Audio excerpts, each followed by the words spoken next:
आप इसे प्रार्थना कह सकते हैं या अभिलाषा कह सकते हैं, मन्नत कह सकते हैं या फरियाद कह सकते हैं। पर सूर्य देवता में आस्था रखने वाले एक राजा ने भारत के ओडिशा राज्य में एक ऐसा भव्य सूर्य मंदिर बनवाए थे जो आज भारत के 7 आश्चर्यों में से एक है, जो अपने अंदर असीमित विज्ञान समेटे हुए है। श्री भारतवर्ष, जिसे दुनिया कभी विश्व गुरु के नाम से भी जानती थी, उसी भारतवर्ष में एक महत्वपूर्ण राज्य है ओडिशा। प्राचीन काल में यह कलिंग के नाम से जाना जाता था। कलिंग के गंग साम्राज्य के राजा नांगुला नरसिंहदेव प्रथम मात्र 18 साल के उम्र में ही काकतीय साम्राज्य के सबसे शक्तिशाली राजा गणपति के साथ युद्ध लड़ने गए थे। करीब 3 साल तक नरसिंहदेव निरंतर युद्ध लड़ते रहे।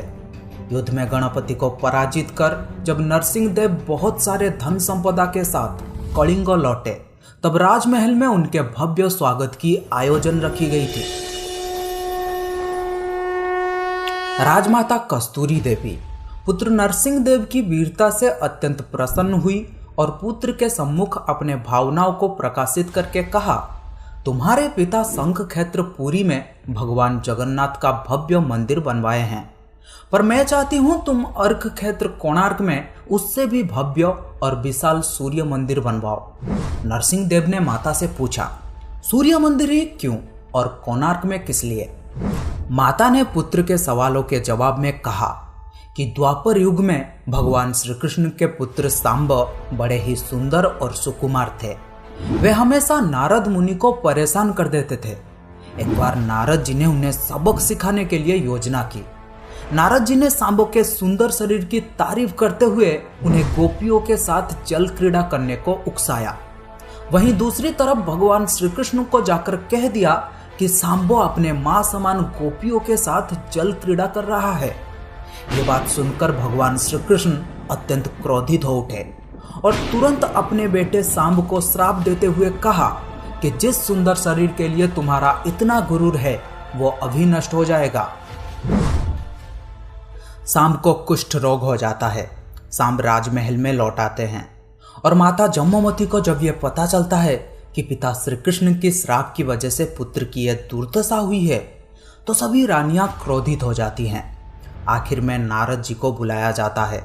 नारद जी ने रोग निवारण का उपाय बाहर किया और कहा कि सूर्य की पहली किरण उड्र देश के कोण में पड़ता है, जो कोणार्क के नाम से जाना जाता है। सांब को अभी जाकर सूर्य देव की आराधना करनी होगी, तभी जाकर सांब इस श्राप से मुक्ति पा सकेंगे। बहुत ही लंबी और कठिन यात्रा के बाद सांबो कोणार्क के चंद्रभागा नदी के पास पहुंचे। अन्न जल त्याग कर 12 साल कठिन तपस्या करने के बाद सूर्यदेव प्रसन्न होकर प्रकट हुए और सांब को रोग मुक्त होने का वरदान दिया। स्नान के पश्चात जब सांबो नदी से बाहर आते हैं, तब वे रोग मुक्त हो चुके होते हैं और उनके हाथों में एक छोटा सा पत्थर होता है। उनके सुंदर और सुकुमार शरीर को देखकर सभी अनुचर और सेवक अत्यंत प्रसन्न थे। सांबो ने उस पत्थर को वहीं स्थापित करके एक छोटा सा मंदिर बनवाया।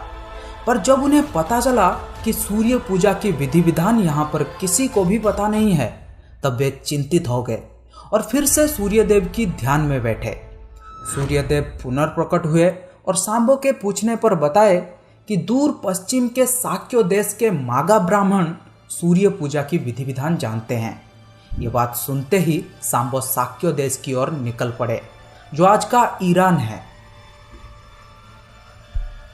महीनों की लंबी यात्रा के बाद सांबो 18 मागा ब्राह्मण परिवारों को साथ लेकर कोणार्क लौटे और सूर्य मंदिर में पूजा शुरू हो जाती है। राजमाता कस्तूरी देवी नरसिंहदेव को बतलाते हैं कि विवाह के कई सालों तक जब मैं निसंतान थी, तब मैंने भी उस सूर्य मंदिर में पूजा अर्चना की और तुम मुझे पुत्र के रूप में प्राप्त हुए। माता की बात सुनकर नरसिंहदेव मां को कोणार्क में संसार का सबसे भव्य और विशाल सूर्य मंदिर बनवाने का वचन दिया। सदाशिव सामंतराय महापात्र, जो शिबे सांतराय के नाम से लोकप्रिय थे, वे अपने सहयोगी विशु महाराणा के साथ मंदिर का प्रतिरूप बनाते हैं और राजा नरसिंह देव के सम्मुख प्रस्तुत करते हैं। नरसिंह देव मंदिर का प्रतिरूप देखकर अभिभूत हो जाते हैं और शीघ्र मंदिर निर्माण कार्य आरंभ करने का आदेश देते हैं। दूर दूर से बड़े बड़े पत्थर लाए गए। मंदिर निर्माण कार्य तेजी से होने लगा। 1200 कारीगरों ने मिलकर 12 साल में एक भव्य मंदिर बनवाए, पर लाख कोशिशों के बाद भी उस विशाल मंदिर के गुंबद पर एक कलश स्थापित नहीं हो पा रहा था, जो किसी चुंबकीय पदार्थ से बना हुआ था। वहीं दूसरी तरफ राजा नरसिंह देव ने आदेश दिया कि कल रात्रि काल तक अगर कलश स्थापित नहीं हुआ तो सभी कारीगरों के सर धड़ से अलग कर दिए जाएंगे। ये बात सुनकर सभी शिल्पीकार गहरी सोच में डूब जाते हैं। आखिर करे तो करे क्या। मुख्य शिल्पीकार विशु महाराणा, घर से निकलने के वक्त उनका एक बेटा हुआ था जिसका नाम था धर्मपद, और लोग उसे प्यार से धर्मा बुलाते थे। धर्मा सूर्य मंदिर के प्रतिरूप पर कलश बिठाकर प्रसन्न होता है और पिता को दिखाने के लिए माँ के पास जिद करता है। माँ अपने बागीचे के कुछ फल एक पोटली में बांध कर देती है और कहती हैं, अपने कुत्ते बोड़िया को साथ लेकर कोणार्क जाओ। धर्मपद कोणार्क पहुंचता है। बोड़िया अपने मालिक को पहचान जाता है और उनसे जाकर लिपट जाता है। धर्मा अपने पिता को प्रणाम करता है और अपना परिचय देता है। सभी कारीगरों को चिंता में देखकर धर्मा इसका कारण पूछता है। कारण जानकर धर्मा अपने पिता से कहता है, आप आज्ञा देंगे तो मैं मंदिर के गुंबद पर कलश बिठा सकता हूँ। शिवई सांतराय धर्मपद को अनुमति दे देते हैं। धर्मा गुंबद पर चढ़ जाता है और कुछ समय के प्रयत्न के पश्चात वो कलश स्थापित करने में सफल हो जाता है।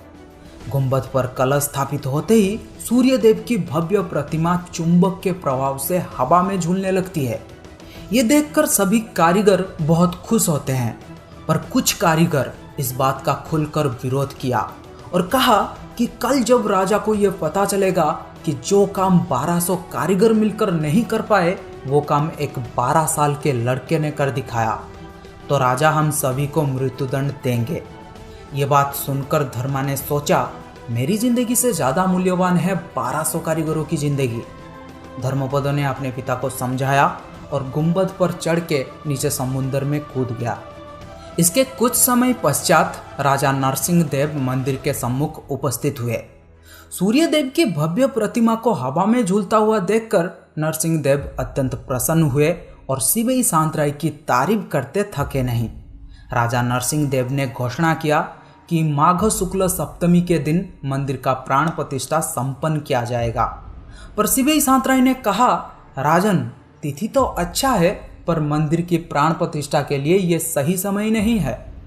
पर राजा नरसिंह देव अपने जिद में अड़े रहे और उसी तिथि में मंदिर का प्राण प्रतिष्ठा किया जाएगा घोषणा कर दिया गया और शिवई सांतराय वाद विवाद ना करते हुए वहां से चले जाते हैं।